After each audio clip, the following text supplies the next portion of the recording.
And welcome back to Zanpakuto Creation Series. I was about to say who would win. That's tomorrow. This one comes to us from Zombie Demon. I didn't even bother hiding it. You know it at this point.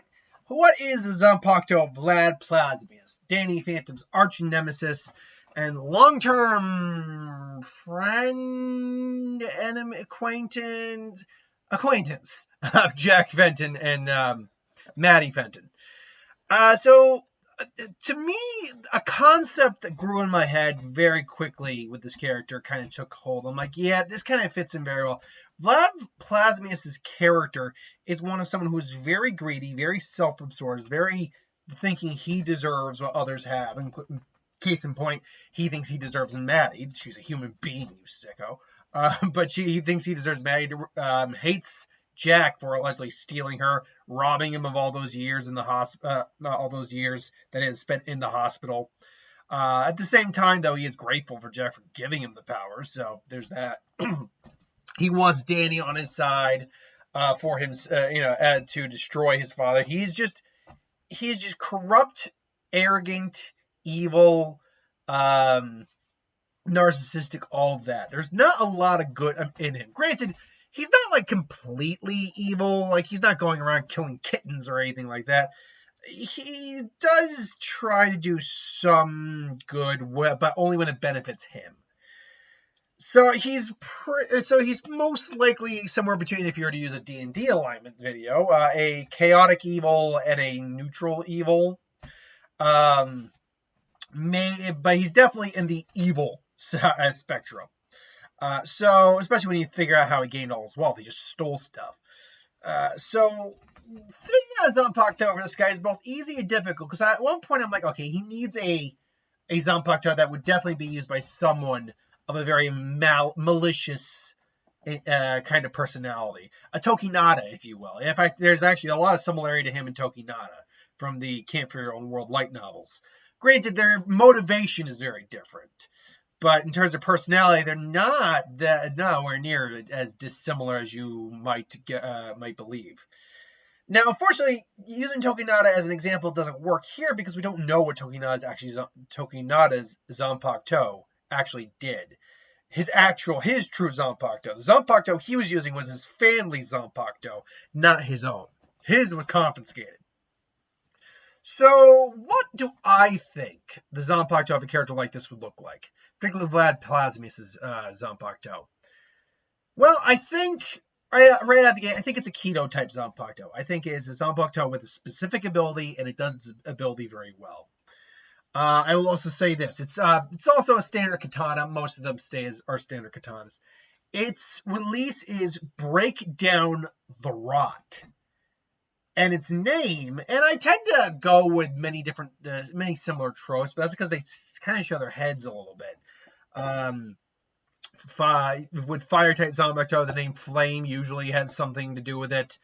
Like, for instance, Ryujin Jaka has Flame in its name. Tobiyume does not, even though it is a fire-type.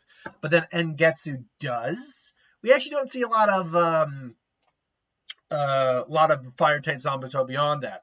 But the idea is still the same, that at least with elemental Zanpakuto, they seem to share a little bit of the same name in terms of like their element they control.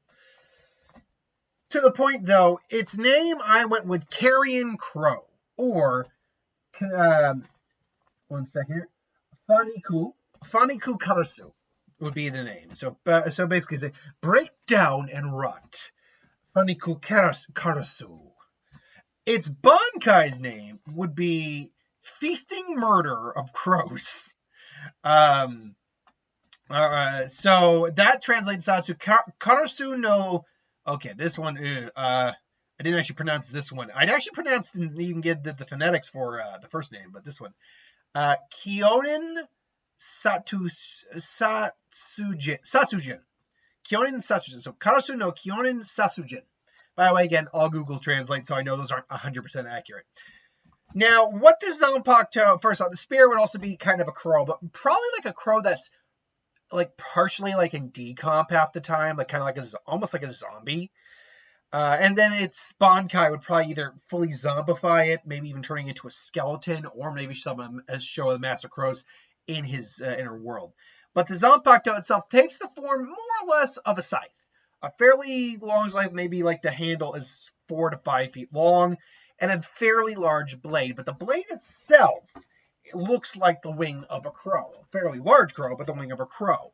That's where it can differ from just any like normal scythe. It wouldn't be overly ornate, but arguably I could see maybe the head of a crow at the very end of it with the wing coming out of the mouth. Something kind of grotesque and like an artistic design, but beautiful when you really look at it. Its ability, though, that's where we get into it. I think someone like Vlad Plasmius, who is greedy, doesn't want others to have what he wants what others have.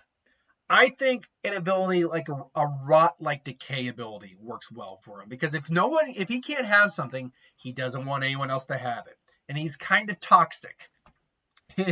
he kind of ruins the lives of everyone around him to some degree. And he doesn't see that way. He just sees it as, very well then, a time to clear out everything. And it would work something akin to like Baragon's Respira, but not quite on that same level. Basically, what I think is anytime he like strikes out with the blade, the blade seems to be covered in like this dark miasma, but really it's all concentrated to the blade itself and the tip. If he were to say strike the ground in front of him, a certain radius around the blade would just start to rot away. Now, this would be a very dangerous ability because it is very similar to Baragon's Respira. We will get into what the weaknesses, though, of a blade like this would be. But we're just talking about the blade itself. So basically, it strikes, it rots its target. Its Bankai basically what I think would do something similar to Zenbone Zakura, where he basically goes Bankai, but instead he strikes the ground with the blade. The blade disappears. He's still got the staff. Basically has like a directing wand almost, but it's still a staff, or the handle, if you will. All of a sudden, a literal murder of crow blades shows up. To represent a murder of crows. Dozens upon dozens upon dozens of blades. And obviously, the more training with the Bankai, the more blades he could probably summon. But upon first initial activation, going from 1 to, say, I don't know, 25 or something like that, might not seem like a lot. But when you realize what his Bankai, Shikai to Bankai does, it is a gross amount. Because now, essentially, they are the Respira that Baragon used to some degree. They are a moving cloud, moving swarm of rot miasma that just rots and hits and rots anything it hits. And what makes this arguably a little bit more dangerous than the Respira to some degree is the fact that these blades can still split and deviate. They're swinging around kind of like Jirobo, was it Sushi Kazuru, Kakuzu or something like that? Karasu. The one that says flap away and turns into spinning blades. Kind of like that. They're basically spinning blades of miasma and death coming at the target. So they are very, very dangerous. However, there are a good couple of limitations and weaknesses to this. For one, with the Shikai, and with the Bankai too. Let's just get out of the way. Ryatsu overpowering his Ryatsu would negate this. If you were to go up against Aizen, Yamamoto, Kenpachi, Ichigo probably wouldn't really matter. They could overpower with their own Ryatsu, assuming that his Ryatsu isn't on a similar level. Then there is the issue of range. His Bankai adds a lot of range. His Shikai doesn't have range. His Shikai also is limited to the blade itself and the tip. The actual flat upper part of the blade, or at least the dull upper part of the blade itself, isn't active with the miasma, so it's not going to do much. Plus, even though it's a dangerous weapon, a scythe is not an easy weapon to use in combat, all things considered. So it's not a... You need to know how to use this weapon, basically. You need to be a master of it. Beyond that, though, I think wind-based abilities would also be a problem for it, as it could just blow whatever miasma. It gains a weirder weakness in the Bankai, then, because this is not a weakness of the Shikai. The Shikai doesn't have this weakness. But the Bankai actually does kind of have this weakness, where The blades do generate the miasma, but that being said, a strong enough gust can kind of blow it off the blades. Even if they're constantly producing it, it's kind of like, a perfect example would be, if you have something that is constantly on fire, say something like thermite, which burns underwater, you can't douse it until it's done burning. But you blow with such force that it looks like you could put it out, but it's still burning and producing flames. It's just you're able to kind of overcome it to a certain degree. That would be the same thing here. Certain abilities could theoretically overpower this ability. Negation abilities, as I said. Negation abilities. Wind-based abilities, as I said. Other different types of Keto abilities. So it's not an infallible Zanpakuto by any stretch of the means. Hell, fire, for example, Ryujin Jikai, even if they were on even playing field, you can't really rot flames, especially when the flames are also coming. So in theory, Ryujin Jikai is a good counter to this. Zenmon Zakura, in theory, also could overpower a lot of it, but Zenmon Zakura has a lot more mass in Bankai's Kageyoshi than the original Zenmon Zakura does. So in theory, it could just win on sheer numbers alone if they clashed.